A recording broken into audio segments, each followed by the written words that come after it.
ማንቸስተር ሲቲዎች የክረምቱ የዙር መስኮት የመጀመሪያ ፈራሚያቸውን በይፋ አግኝተዋል። ሲዝኖቹ የግራ መስመር ተመላላሽ ተከላካዩን ራይት አት ኖሪን ከወልቭስ በ31 ሚሊዮን ፓውንድ በይፋ አስፈርመዋል። የ24 ዓመቱ አልጄሪያዊ ተጫዋች በኢትሃድ እስከ 2030 ድረስ የሚያቆየውን ውልም መፈረም ችሏል። ኖሪ አሁን ለሲቲዎች የክለብ ዓለም ዋንጫ ይደርሳል ማለት ነው። ስለዚህ ተጫዋች ከአንዴም ሁለቴ በስፋት ስንመለከተው ይታወቃል። አሁን ወደ ማንቸስተር ጠቃሚ የፕሪሚየር ሊግ ልምድ ጋር ይመጣል ተብሎ ነው የሚገመተው። በማጥቃቱም በመከላከሉም ጥሩ የሆነው ራያን አትኖሪ በወልቭስ ቤት ለ5 ዓመታት ያህልም ቆይታ ያደረገ ተጫዋችም ነበር። በቆይታው 157 ጨዋታዎችን ያህል ወክሎ መጫወት የቻለ ሲሆን በተጠናቀቀው የውድድር ዓመት ደግሞ 41 ያህል ጨዋታዎችን አከናውኖ 5 ግቦችን አስቆጥሮ እንዲሁም 7 ደግሞ ለግብ የሚሆኑ ኳሶችን አመሻሽቶ ማቀበል ችሏል። ከዚህም በዘለለም ድሪብለር ነው። አሪፍ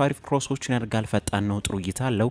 ያለው ወርክ ሬት የሚደነቅለት ተጫዋች ነው። በመከላከሉ ብንመለከተውም ጥሩ የሆነ ተጫዋች ነው። በየ90 ደቂቃው 8.4 ዲፌንሲቭ አክሽን እንዳለው ነው ቁጥሮች የሚያመላክቱት። ይህ ቁጥር በመከላከሉም ጠንካራ መሆኑን እንግዲህ ማሳያ ነው። ባለፈው እንዳልነው አሉ ከሚባሉ ቴክኒካል ሌፍት ባኮች አንዱ ሆኖ ይጠቀሳል። ከዚህ በተጨማሪም ታክቲካሊ ቨርሳታይል ተጫዋች መሆኑም ሌላኛው ጥቅሙ ያርጓል። ያው ባለፈው በስፋት ስለ ተጫዋቹ እንግዲህ ይህንን ስንመለከተው ያኔ ስናብራራው ይታወሳል። ራያን አትኖሪ ማንቸስተር ሲቲን ከተቀላቀለ በኋላ ግን በሰጠው አስተያየት ሲቲ በዓለም ላይ ያሉ ከሚባሉ ትልቅ ክለቦች መካከል አንዱ ናቸው። እናም ለክለቡ የመጫወት እድል ማግኘቴ ህልሜ እውን የሆነበት ነው ያለ ሲሆን አክሎም ከፔፕ ጓርዲዮላ ጋር መስራትና ከሱ ልማር በመሆኑና ወርልድ ክላስ ከሆኑ የጫዋቾች ስብስብ ጋር ልጫወትና ልምምድ ልሰራ በመሆኑ ደስተኛ ነኝ ሲል አስተያየቱን አጋርተዋል። የቀድሞ የዌስትሃም ዩናይትድ እንዲሁም የማርሴይ ተጫዋች የነበረው ዲሜትሪ ፓይት አሁን ላይ ጊዜውን በብራዚሉ ክለብ ቫስኮ ደጋማ እያሳለፈ እንደሚገኝ ይታወቃል። ፓይት አሁን ከሪዮ ዲ ጄኔሮ ክለብ ጋር ግን መለየቱ ታውቋል። በጋራ ስምምነትም ነው ውላቸውን እንደቀደዱ የተገለጸው። ፈረንሳዊ ተጫዋች በ2023 ነበር ከኦሎምፒክ ደ ማርሴይ ጋር ከተለያየ በኋላ ወደ ቫስኮ ደጋማ አቅንቶ የነበረው። በክለቡ ቆይታው እዚህ ግባ የሚባል አይነት ጊዜም ባሳልፍም እንኳን ግን 77 ጨዋታዎችን አከናውኖ 8 ግቦችን አስቆጥሮ 16 ደግሞ ለግብ የሚሆኑ ኳሶችን አመሻሽቶ ማቀበል ችሏል። አሁን ነፃ ወኪል ሆኖ ይገኛል ማለት ነው። የስፖርቲንግ ሊዝበን አጥቂ ቪክቶር ዮኬሬሽ በማንቸስተር ዩናይትዶች እየተፈለገ እንደሚገኝ ይታወቃል። ታዲያ አሁን ስዊድናዊ አጥቂ ዮኬሬሽ ከክለቡ ጋር ሰጣ ገባ ውስጥ መግባታቸውን በዛው በፖርቹጋል የሚገኘው ሪካርድ ይዞት የወጣው መረጃ ያመላክታል። ዮኬሬሽ በስፖርቲንግ ሊዝበኖች በጣም ተበሳጭቷል ነው የተባለው። የተናደደበት ምክንያት ደግሞ ስፖርቲንጎች ለሱ እየጠየቁ ባሉት ዋጋ ነው። የፖርቹጊዙ ክለብ ለተጫዋቹ 80 ሚሊዮን ዩሮ እየጠየቁ የሚገኙ ቡድን ናቸው። ክለቡ ግን ባለፈው ክረምት ለተጫዋቹ አንድ ቃል የገቡለት ነገር ነበር። ይህ ምንድነው?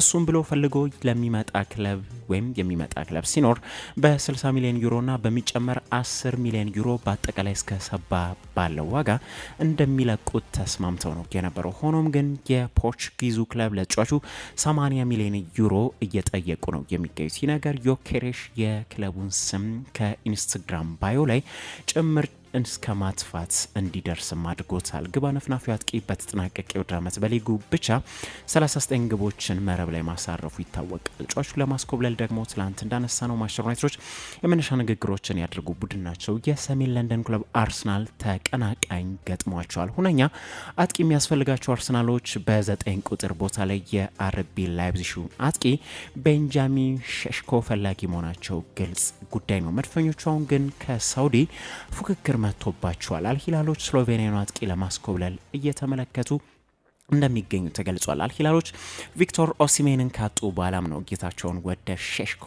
ያዞሩት። ይህንን መረጃ መጀመሪያ ሲቢኤስ ስፖርት ይዞት ቢወጣም ከዛ በኋላ ግን ፋብሪዚዮ ሮማኖ ማጋርቶታል። ሆኖም ግን ፋብሪዚዮ አያይዞ እንደገለጸው አልሂላሎች ተጫዋቹ ለማስፈረም ቀርበው ቢያነጋግሩም ሼሽኮ ቅድሚያ የሚሰጠው ግን በአውሮፓ መጫወት መቀጠልን እንደሆነ ገልጿል። ይህ ለመድፈኞቹ ደጋፊዎች ጥሩ ዜና ተደርጎላቸው ይቆጠራል። ንግግሮች ግን በቀጣዮቹ ቀናት እንደሚቀጥሉም ተይዞ ተገልጿል። የዚህ ተጫዋች መዳረሻ የሚኬል አርቴታ ቡድን ይሆናል የሚል ግምት ቢሆንም እስካሁን ግን የተረጋገጠ ነገር አይደለም። ሼሽኮ በ2023 ከላይፕዚግ ክለብ አርቢ ሳልዝበርግ ወደ ላይፕዚግ ከደረሰ ጊዜ ጀምሮ ጥሩ ጊዜን እያሳለፈ የሚገኝ ተጫዋች ነው። ዘንድሮ እንኳን በቡንደስሊጋው 13 ግቦችን ሁሉም በሊጉ ብቻ ያስቆጠረ ሲሆን በሁሉም ውድድሮች ደግሞ 21 ግቦችን ማስቆጠር ችሏል። 6 ደግሞ ለግብ የሚሆኑ ኳሶችን በሁሉም ውድድሮች አመሻሽቶ ማቀበል የቻለ ተጫዋች ነው። ያው ተጫዋቹ በዚህ ክረምት ከላይፕዚግ ጋር መለየቱ አይቀሬ ነው የሚሆነው። የጀርመኑ ክለብ ለቻምፒዮንስ ሊግ አለማለፋቸውም ይታወቃል። የሼሽኮ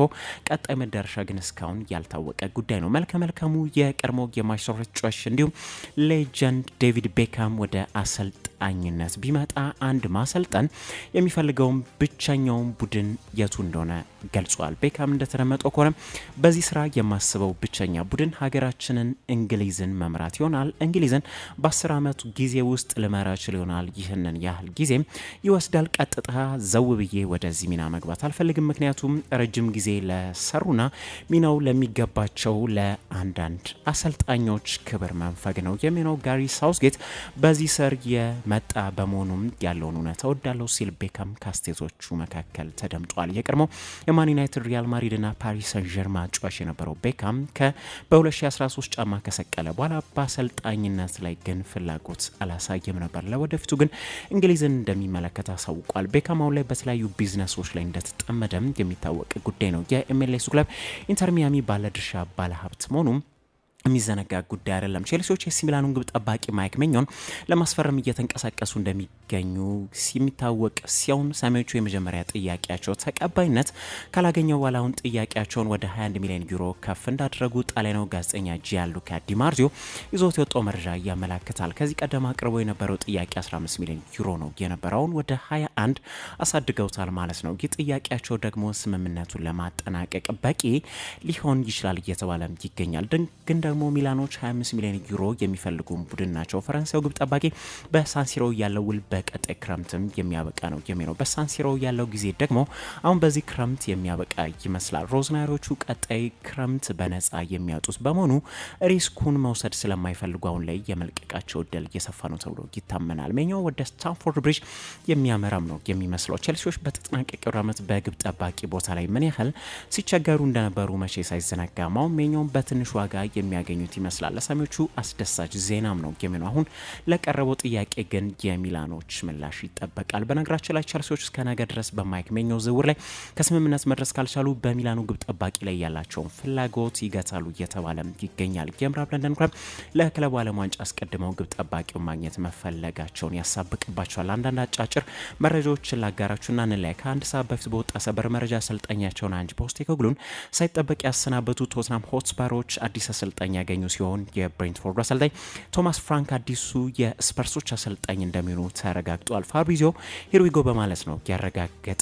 ከስምምነት የደረሱ ሲሆን ብሬንትፎርዶች የካሳ ክፍያቸውን የሚያገኙም ነው የሚሆነው። የካሳ ክፍያውን 10 ሚሊዮን ፓውንድም ብሬንትፎርዶች የሚያገኙ ይሆናል። ያው ይህ ጉዳዩን ተረጋገጠ እንጂ ትላንት ምሽት እንደተመለከት ነው ይታወቃል። በርንማውዞች አንድ ዝውውር ያረጋገጡ ሲሆን አድሪያን ትሩፋርት የተባለን ተጫዋች ከሬኒስ እንደሚያስፈርሙ ተረጋግጧል። ቼልሲዎቹ ይህንን ዝውውር የፈጸሙትም ለሚለውስ ኪርኬዝ ተተኪ አድርገው ነው። ኪርኬዝ ወደ ሊቨርፑል አይቀሬ ዝውውር ነው። አልናስሮች የፔዥዮን አማካኝ ፋቢያን ሩይዝን ለማስፈረም ኢላማ እንዳደረጉ እውቁ ጋዜጠኛ ፋብሪዚዮ ሮማኖ ዘግቧል። አሰልጣኝ ሉዊስ ኤንሪኬ ግን ለቅዳቸው አስፈላጊው ተጫዋች እንደሆነ ያስባሉ እየተባለ ይገኛል። ባየር ሙኒኮች የፔዥዮን የክፍ ተጫዋች ባሊ ባኮላ ለማስፈረም ኢላማ እንዳደረጉ ደግሞ ፕሌቲ ጎል ዘግቧል። ይህ ስምምነት ቀላል ባለመሆኑ ግን ባቫሪያኖቹ ካልተሳካላቸው ፊታቸውን ወደ ቢልባኦ ተጫዋች ኒኮ ዊሊያምስ እንደሚያዞሩ ነው እየተዘገበ የሚገኘው። በሌላ አጫጭር መረጃ ትላንት የዓለም ዋንጫ ማጣሪያ ጨዋታዎች ተደርገዋል። በተመረጡ ጨዋታዎች ባጭሩ ስንመለከት ጣሊያን ሞልዶቫን 2-0 በማሸነፍ ደረጃዋን ወደ 3ኛ ደረጃ ከፍ ስታደርግ በዚሁ ምድብ የምድቡ መሪ ሆነች። ኖርዌይ በአርሊንግ ሃላንድ ብቸኛ ግብ ታግዛ ኢስቶኒያን 1-0 ረታለች። ኖርዌይ ከአራት ጨዋታዎች አራቱንም ያሸነፈች ሀገር ናት። ክሮኤሺያ ቼክን 5-1 ስትረመርም ቤልጅየም ዌልስን 4-3 ረታለች። ዛሬም የዓለም ዋንጫ ማጣሪያ ጨዋታዎች አሉ። ፊንላንድ ከፖላንድ፣ ሰርቢያ ከአንዶራ፣ ኔዘርላንድ ከማልታ ምሽት 3:45 ላይ በተመሳሳይ ሰዓት የሚደረጉ በአንጻራዊ የተመረጡ ጨዋታዎች ናቸው።